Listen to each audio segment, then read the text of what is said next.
विधानसभा निवडणुकीमध्ये भाजपा युवा वर्गाला अधिक संधी देण्याच्या भूमिकेत दिसून येत आहे।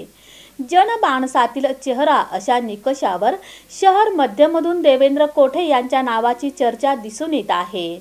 लोकसभा निवडणुकीत भाजपला सोलापूरमधील दोन्ही मतदारसंघातून पराभवाला सामोरं जावं लागलं।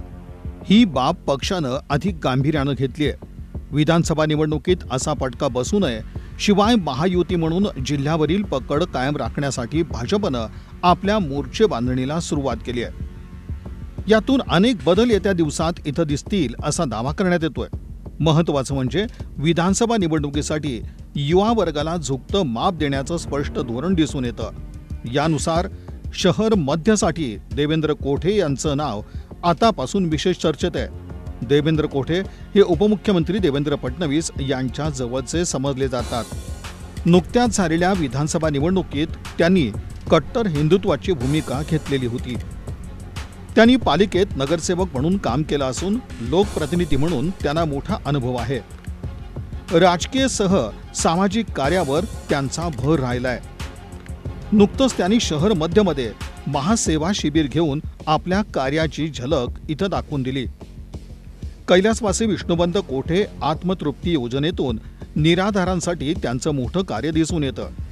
या योजनेत 65 वर्षावरील निराधारांसाठी दररोज जेवणाचे 100 डबे दिले जातात। 10 ऑगस्ट 2019 रोजी सुरू झालेल्या या योजनेअंतर्गत आजवर जेवणाचे 1.5 लाख डबे निराधारांना दिले गेलेत। हे मोठं सामाजिक कार्य ठरतं। जुनी मिलचाळ इथला जन्म असल्यानं, शिवाय नगरसेवक म्हणून निवडून आल्यानं शहराच्या पूर्व आणि पश्चिम अशा दोन्ही भागांशी त्यांची नाळ जोडलेली आहे। नुकत्याच झालेल्या लोकसभा निवडणुकीत उपमुख्यमंत्री देवेंद्र फडणवीस यांनी पुण्याची जबाबदारी देखील त्यांना दिलेली होती। मुख्य म्हणजे लोकसभा निवडणुकीत प्रणिती शिंदे यांना त्यांच्या शहर मध्य मतदारसंघातून 5,000चा देखील लीड मिळणार नाही असा अहवाल त्यांनी पक्षाला दिलेला होता। या अभ्यासाचं देखील महत्त्व मानलं जात आहे। मध्याचा विचार केला तर इथून 50,000च्या आसपास पद्मशाली, 1 लाखावर तेलुगू भाषिक आहेत। कैलासवासी विष्णुवंत कोठे यांना मानणारा मोठा वर्ग जुन्या चाळीत आहे। जुन्या चाळी शहर मध्य मतदारसंघात येतात।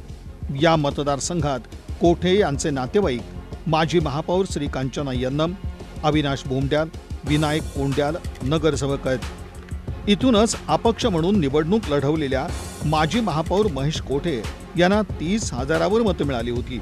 अशी सगळी गणितं देवेंद्र कोठे आणि भाजपला जमेची ठरू शकतात। त्यामुळे देवेंद्र कोठे यांची शहर मध्य विधानसभेसाठी उमेदवारी चर्चेत असल्याचं दिसून येतं।